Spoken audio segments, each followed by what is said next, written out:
having a nice start to the 2025 new year. Um, Here we are with our new lecture series. We're going to have a lot of lectures. We're going to actually have two series this semester or this year. One of them is going to be focused on different techniques, what they are, how to analyze that data, along with demonstrations of those techniques, which I'm hoping to start posting on next week sometime. And the second one is going to focus on cancer biology, natural products, kind of molecular mechanism of action behind different types of natural supplements, and things like that. So today we are going to actually, this has been pending for a very long time. A lot of people have asked for this lecture, so we're going to go through and finally give you that before we get started with the new content. And this one is on control of cell numbers and cell size. So basically, we're going to think about what it is that decides the limits on size of living cells, whether they are prokaryotes or eukaryotes. So when we look at all the living cells and living organisms, we notice that there is a very limited range of cell sizes in there. So the lower limit appears to be with the bacteria, the prokaryotic cells. And with these cells, the typical bacteria are typically between 1 to 10 microns. The smallest bacteria that we've seen are mycoplasmas that can be as small as 0.1 microns. On the other end, your upper limit would be your typical eukaryotic cells. So for example, in humans, the human egg, right, that is the largest cell. Typical eukaryotic cells are 10 to 100 microns.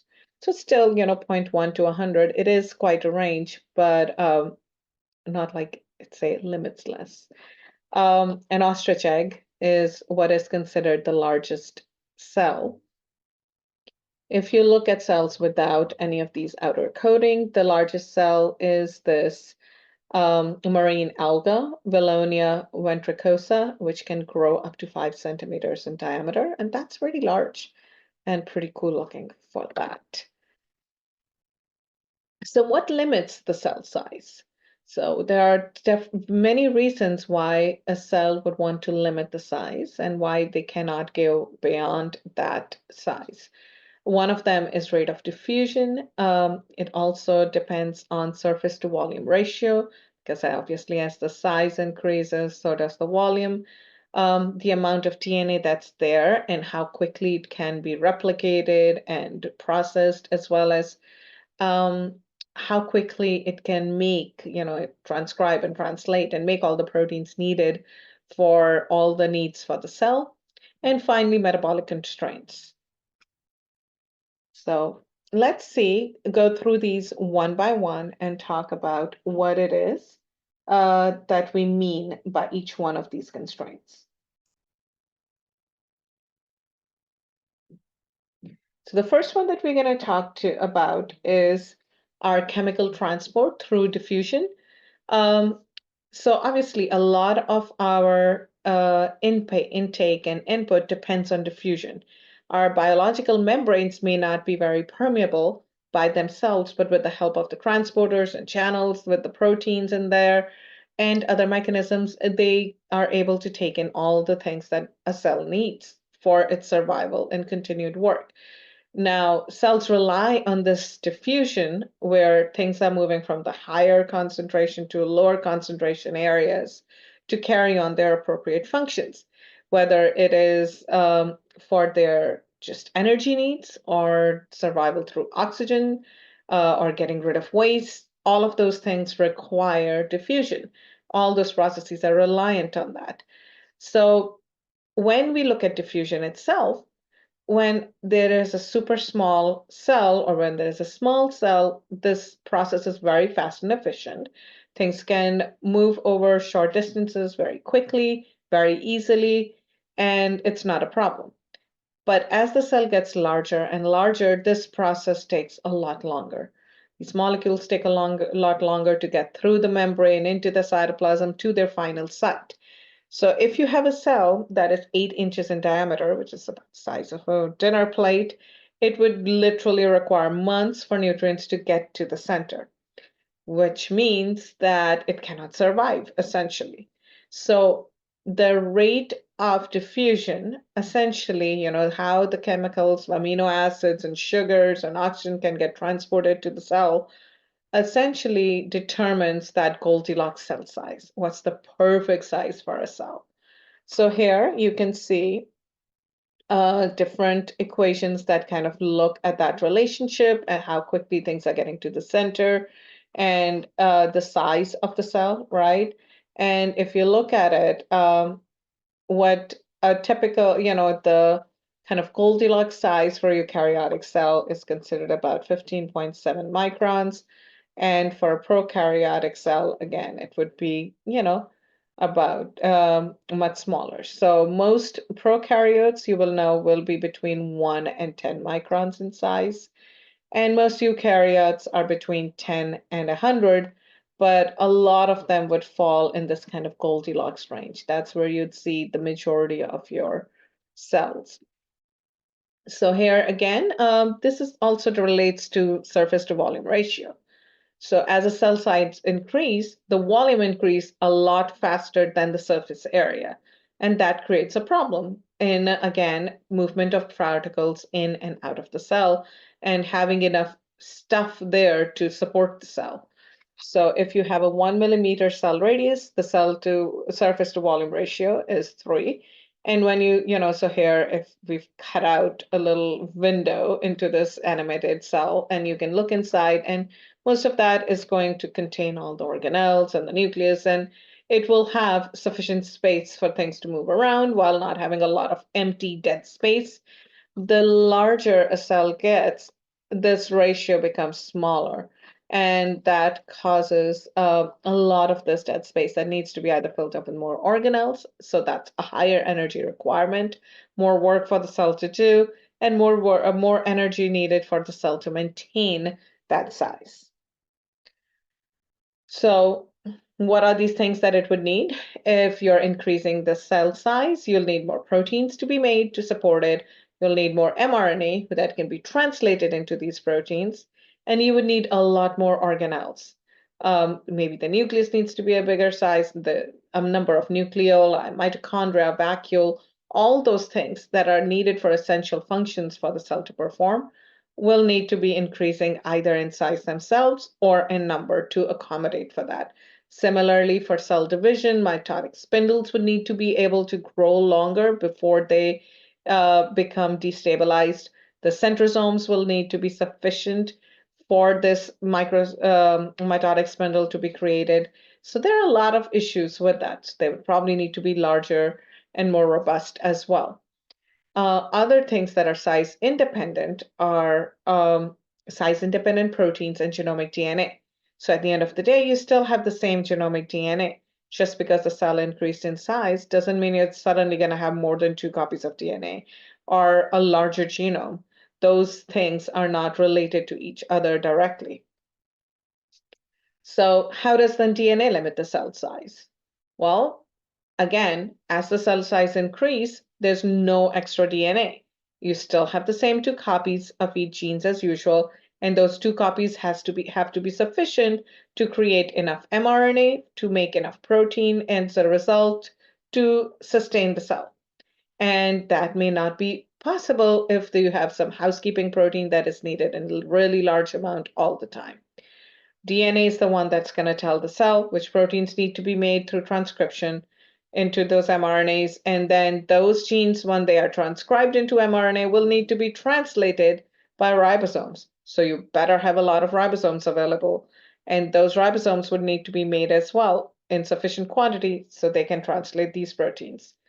So cells that are beyond a certain size just can't keep it up. They can't keep up the constant demand for this transcription and translation just for everyday survival, let alone to do any work. And that means if you don't have enough proteins to survive, you're going to die. So the cell will die. So what is the solution to this? So as an organism grows bigger, one idea is that as the organism grows, can the cell get bigger? Well, the cell can grow to a limit But like we said, DNA will no longer be able to serve the increasing size of the growing cell. The larger the cell is, the more trouble it's going to get to move nutrients such as food and oxygen, water waste into and out of the cell. That's going to cause a problem. Then there are a few other issues that we haven't quite talked about. When the cell gets too large, typically what happens is it divides into daughter cells. But if you wait too long and the cell becomes overly large, the cell may not be able to divide with fidelity.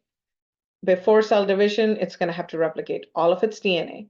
And then when it divides, it may have trouble dividing appropriately if the cell size is beyond a certain type. So when you have an appropriate size and the cell becomes too large to be a cell, you are going to have the centrosomes moving to their poles, creating the mitotic spindle, and doing a nice, clean, symmetric cell division.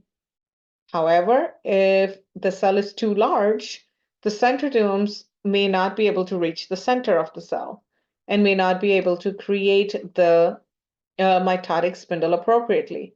This would lead to non-symmetric cell division. So you may have a cell that is super large and a tiny cell on the other end as your daughter cells instead of nice, clean, equal cell division. Similarly, if the cell is too small, the centrosome positions may become unstable because there's just not enough space between the positive and the negative end to be stabilized properly. And that may also lead to non-symmetric cell division or no cell division at all. So there's a problem if the cell is too large, and there's a problem if the cell is too small. Both ways, you're going to have to deal with those. Additionally, during cell division, you have this spindle elongation that needs to take place. And that elongation capability also sets the upper and lower limit in size. So when the cells are appropriate sized, you'll have an appropriate formation of mitotic spindle. You'll have then stabilized on one end and dynamic on the other. They are going to allow for proper mitotic, metaphase plate to form, chromosome segregation to occur, and you will end up with nice, clean divide between the two daughter cells. If the cell is too large, these astral microtubules may not be able to grow long enough to be stabilized at the cortex. And because they cannot be stabilized, you would not be able to divide the cells, and the chromosomes would not be able to segregate appropriately. Similarly, if the cell is too small, the astral microtubules will reach the cortex, but the spindle is just going to be too short and too insufficient to actually segregate the chromosomes. So both sides would again lead to a problem again. So when we look at all the different types of cells that are available, we notice that there is a correlation between ploidy, or how much N of DNA, how many copies of DNA are available in the cell, and the size of the cell. Typically, think about cells as just having 2 copies of DNA, but that's not always the case. In plants, many plants actually are polyploid and may have 4, 8, 16 copies of DNA. So here you can see the cells in here that are 2 copies of DNA, or 2N, are a lot smaller and symmetrical than cells that have larger number of ploidy. So these cells would have more diversity in sizes, more kind of standard deviation, right? More variability in sizes, and will be larger in this case. Here you have that shown over here as well with the parental and the hyperploid cell culture. And you can see in the hyperploid cell culture, the nuclear area is going to be a lot larger, a lot more variable when you have a lot more variable amounts of DNA within them. And this is nuclear area in micrometer square, and you can see there's a lot of variability and a lot more larger nuclei in hyperploid cells than in the parental diploid cells. So cell size correlates with ploidy in basically any eukaryote, including plants. In hepatocytes, in humans, in the liver, basically hepatocytes, there are multiploid cells, and they will have larger nuclei than their diploid counterparts. So different layers of cells in different types of tissues can have different ploidies, and they will show that in the differentiated states as well as in their size and nuclear content, nuclear volume. All of those things are going to be affected by that number. And so cell division and cell expansion in the various layers will correlate with these kind of structures. So these cells, for example, that are multiploid, as they divide and become lower ploidy, they will become more organized and differentiated in this case. In other cases, they may be a way to control the type of anatomical structures that are being formed within the cell. They can be involved in cell-cell signaling, in the organ control, organ health, a lot of different reasons for having these multiploid cells within our cultures. So there are three different types of models for cell size control. The first one is what we call a timer model. In this case, there's no active control of cell size, and division automatically gets activated after a certain time. So it doesn't matter how big the cell is, after 24 hours or after 48 hours, it will automatically replicate their DNA and divide. The second model for cell size control is the adder model, in which the division is going to be triggered only after a cell reaches a certain volume or size. So there are certain growth increments of volume that happen. So if you have larger cells, they are going to divide a lot faster than smaller cells. And finally, there is a sizer model in which the cell division is inhibited, is not going to even be on the table as an option until you reach a certain size. And then once that threshold of size is reached, it will become kind of like our timer model, or not timer, the adder model, where larger cells will divide faster than smaller cells. And division of the cell is just going to be triggered by some kind of signal or proxies. In real life, you will see different models in different living organisms and living cells being more in control. But typically in mammalian cell culture, it's more of a sizer model where cell division is not automatically on the table until certain thresholds are met, until certain conditions are met. And then once that happens, then the cells are going to trigger the cell cycle and go through the process of replication of DNA, and then go through other rounds of size increase before the division will occur. So if we can have limits, such strict limits on size, how do we get bigger? Well, to get bigger, the most common way for that to happen is through multicellularity. So as the cell grows bigger, it's harder to move around resources, as we saw, right? And so the solution is to become a multicellular organism. So they kind of work together in a cooperation rather than each cell having too high an energy requirement to survive. In this case, you do not have to worry about the size limits quite as much because you're working together as a whole and using each other almost like a symbiotic relationship to get to your goal of being larger. In these cases, you have your cell membrane, which is true for any cell, right? You have a cell membrane as an exchange structure. It acts as a selective barrier both within cells in a multicellular organisms, as well as in a unicellular system. It allows for passage of nutrients and oxygen to come in, allows for passage of waste and water or products, whatever it is, to go out. And now you need to control when the cell proliferates, when the cell divides, when the cell differentiates, what the cell does in order to be a part of this multicellular system. So there are systemic controls and there are local controls. Systemic controls are going to be controls within the entire multicellular system that tell the cell when it's time for it to grow and differentiate and divide and make more of itself. And your local controls are going to be with just acting within the cell itself, just locally responding to the environment as well as to internal cues to decide when it's time to grow and die. This is going to both be functioning for survival as well as death. So a normal cell will typically have different types of cues coming in. All cells will typically have all kinds of cues coming in at any given time. So a typical normal healthy cell that is in the middle of its normal working cycle will usually be on survival. You will have very limited growth inhibition cues or death cues. Most of the signals that it will be coming in would either be for proliferation or survival. And based off of that, it will do what it needs to do. Either just hang out and do the work it needs to do or proliferate and divide. The checkpoints are all going to be, set to go. They're all going to go through easily and the death mechanisms would be switched off.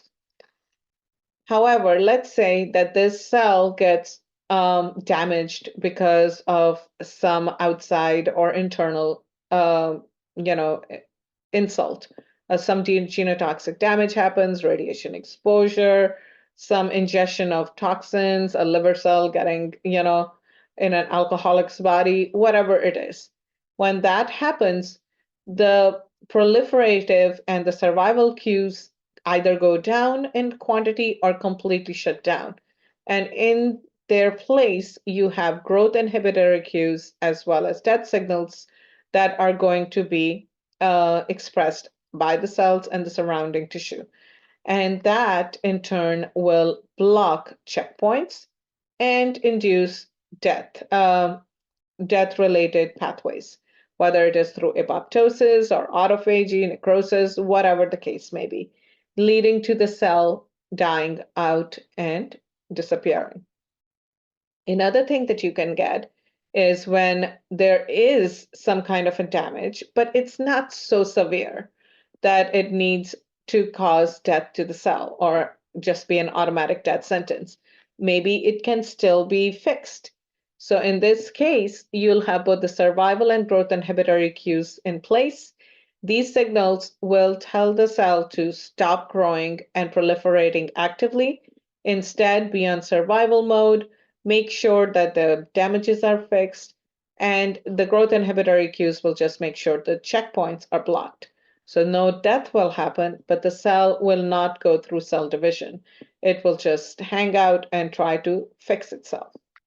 Now, in cancer cells, what you will notice is that these systems are not working appropriately.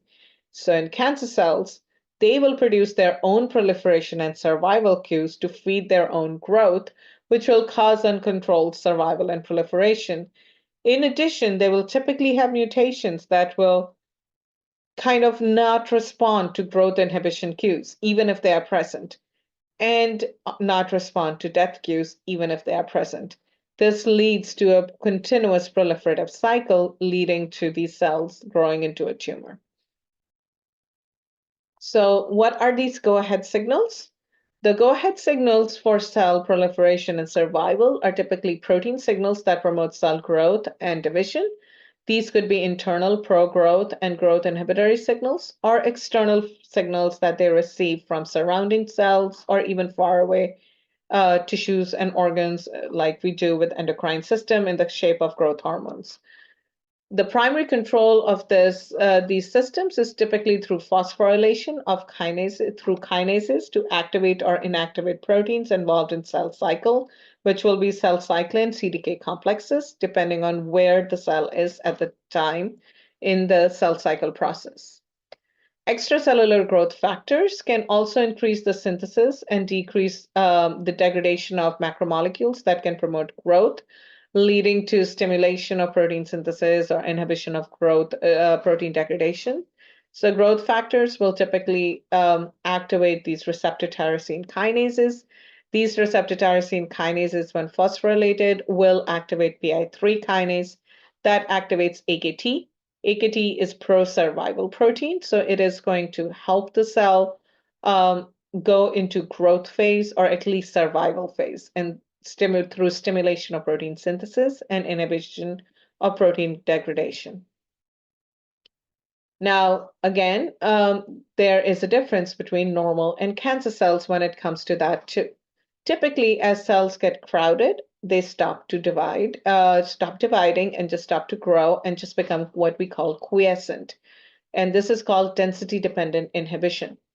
Each cell is going to bind a bit of growth factor, which will lead to, the way this works is that when there are less cells available, less cells and more space available, there's lots of growth factor around. It can bind to a lot of the receptors on each cell, leading to robust activation of the growth signal, leading to cell proliferation. As there are more and more cells in the plate, that same amount of growth factor is no longer enough because each cell is just going to get activated just a little bit, which will lead to the cells not having enough of an activation signal to actually have a robust cell division. And so they will just become quiescent and not grow. On the other hand, tumor cells will continue to proliferate regardless of this because they are producing their own growth signals to supplement what's already there. And sometimes their receptors are active no matter what, whether or not there is a signal present, depending on the type of mutations that they have. And in that case, they will end up piling up on top of each other instead of having a monolayer, a single layer of cells. The second part is their anchorage dependence. To divide, typical mammalian cells require some kind of substrate to attach to. So they need something to attach to, and that in our body is made through the scaffolding type stuff with the extracellular matrix. And so typical mammalian cells require that they're attached to some type of an ECM-like material before they can get activated and become ready to divide. And so that is done through these touch sensor receptors that are present on the cells. These are cell surface glycoproteins or proteins with sugar molecules attached to it. When you start a new cell culture, it typically takes about 24 hours for them to fully settle down and spread out into their final form and start to grow and divide.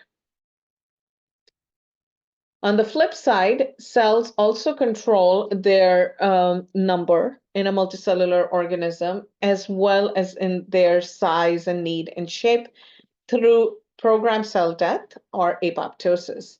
It regulates how different animals have a very set controlled number of cells in their system. So here, for example, you have these toads.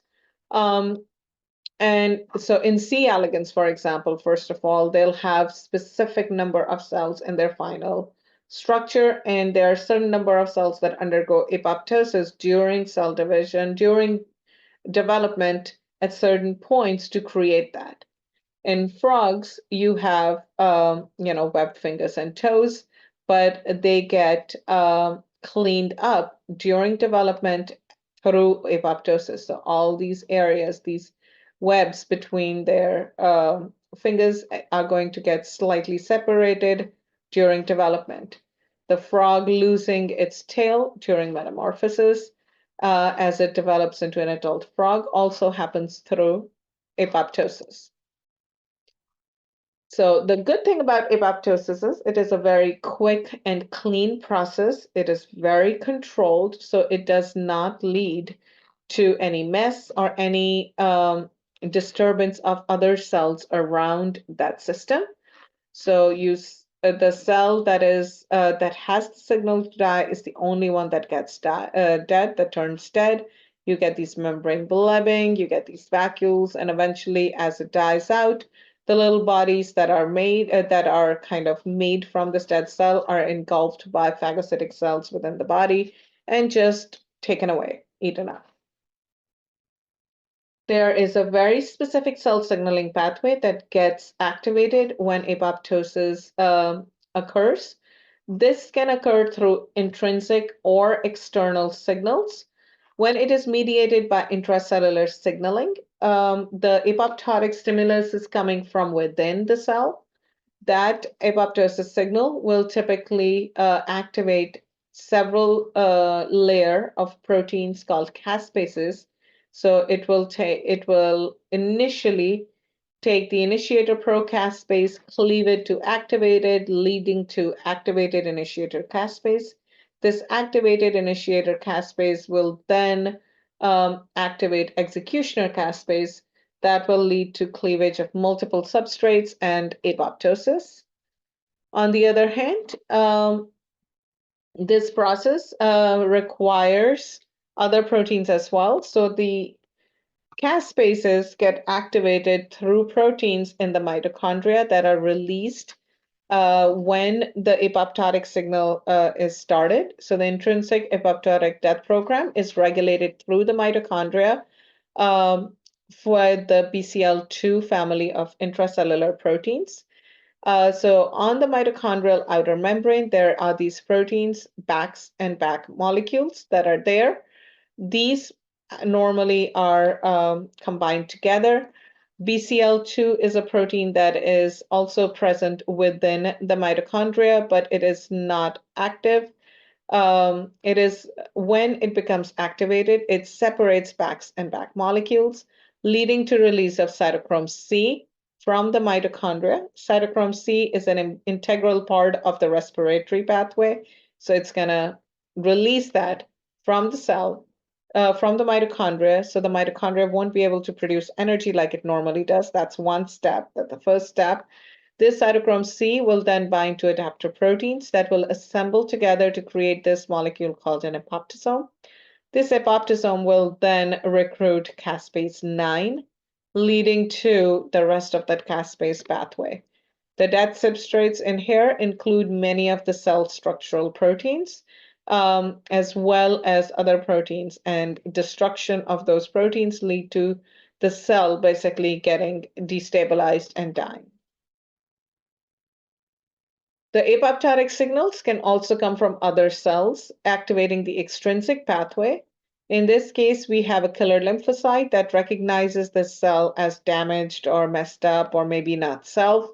One of the activating extrinsic pathway signals is this Fas ligand that is present in the membrane of the killer lymphocyte.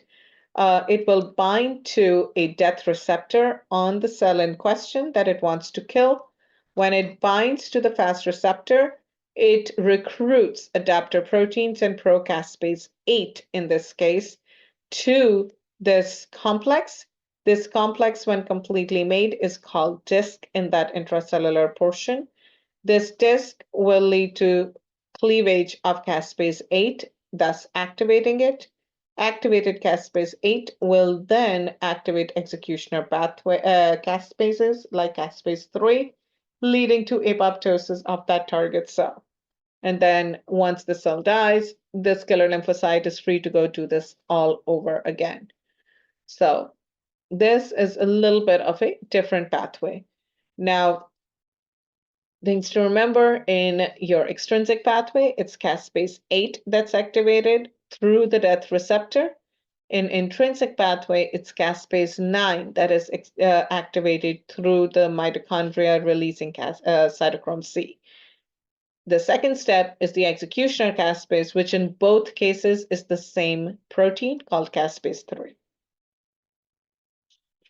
Apoptosis, like you saw, is very important in development. It is also extremely important in brain development.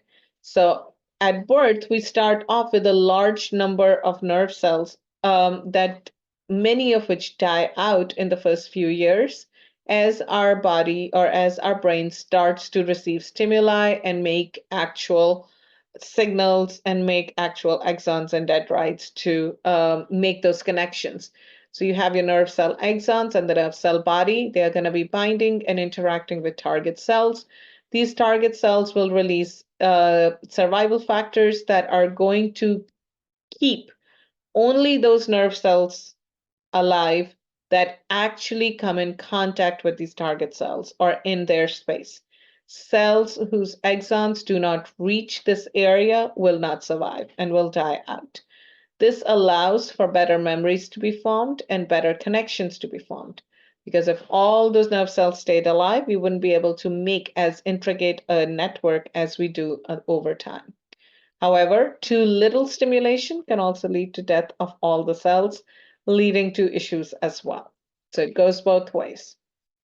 The survival factors often that can often suppress this type of intrinsic apoptosis, especially here, they typically come from outside as well, and they would activate receptors on the cell surface, leading to activation of transcription regulators. These would lead to transcription of BCL2 gene. This is an example of one of these proteins that is very important in survival. When BCL2 gene is upregulated, you have more BCL2 protein hanging out. BCL2 interacts with BAX and prevents release of cytochrome C. So apoptosis is blocked. Many cancers, mine actually had this as well, will have overexpression of BCL2, either through additional copy of BCL2 or just dysregulated BCL2 expression. When there is more BCL2 protein around, it's not going to allow cancer therapy to even work as well as otherwise, because it will just bind to BAX and prevent cytochrome C release and prevent intrinsic apoptosis to occur.